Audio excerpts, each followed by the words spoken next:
Have you ever found somebody or something more desirable because other people wanted it? I had this interesting situation happen the other day. I was at the grocery store and my daughter and I were just running in, grabbed some quick things, and this guy was in the refrigerated section and he was leaning in and he was reaching in to get all these breakfast bars. One flavor he seemed to really, really like.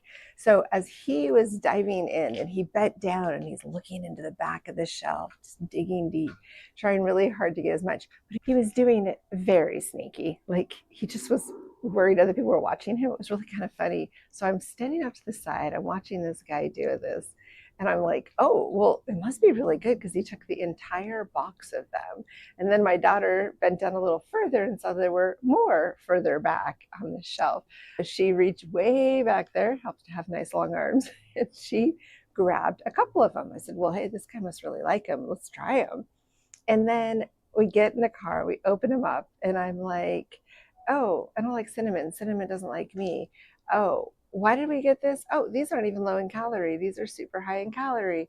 And we start looking at this whole thing and we're like, why did we just do that?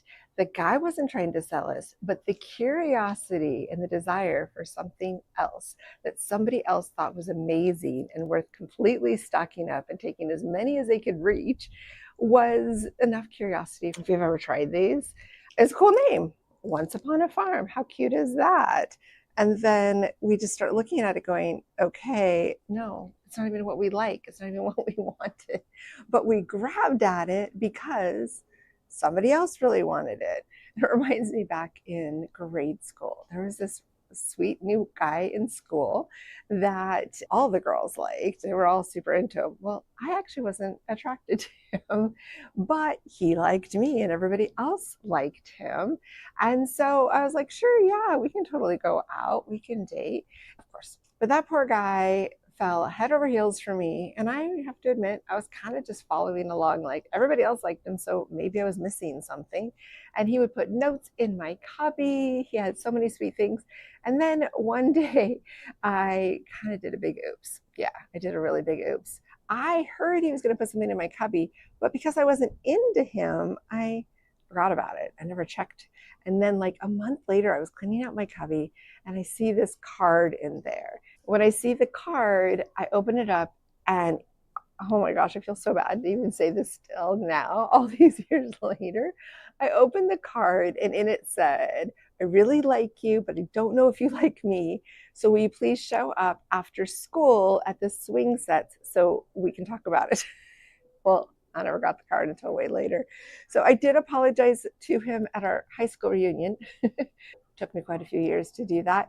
But I always come back to those moments of like, did I only want this guy because everybody else? Yeah, I guess so. Because once it came to being in a relationship with him, I wasn't interested. So just that little bar reminded me of how many times we just go for something because everybody else likes it, everybody else wants it. And we have to stop and pause. Is this a person I'm attracted to, or is it because they're attracted to me? Is that a dish somebody else is eating that they seem to be really enjoying, but it's really not what I want? It's little things like that. We just have to stop. Is that my style? Reconnecting with ourselves. Too much of our lives we spend getting influenced by social media. We get influenced by our friends and our family. They all seem to know what's best for us. But I want to challenge you to stop and pause and think, is this what I want, or is this what other people think I should want? I will say, I have a feeling you would like that sunset. It is so beautiful. I love it when it bounces off the glass. It is a better color and you can see a lot more of the vibrance of it. So I am curious, have you ever bought something because somebody else was hoarding it up and grabbing all of it? Have you ever gone out with somebody because other people thought they were interesting and intriguing and curious and they were attracted to them? I don't know. Or is it just me? Am I the only one that every once in a while I fall for the other people's ideas because I want to be curious. I am open to other suggestions, but yeah, no, that bar was not worth it. Total waste of money, waste of calories, wasted taste buds. But that guy, he likes them. He stocks up and he is happy to have those in his fridge. I am just curious. How many times have you fallen for somebody because someone else said, he's cute, or oh, I was thinking about going out with him, or maybe it's somebody you know at some class or group, and one of your friends starts kind of checking him out, but he's checking you out? Do you tend to be more interested because you go, oh, somebody else kind of likes him? I'm guilty. I've had people I've gone out with that we just didn't really click, and then a friend kind of showed an interest, and I was like, no, no, back up, back up. I still like him. So I'm curious, what about you? Tell me your stories. Let's keep this conversation going.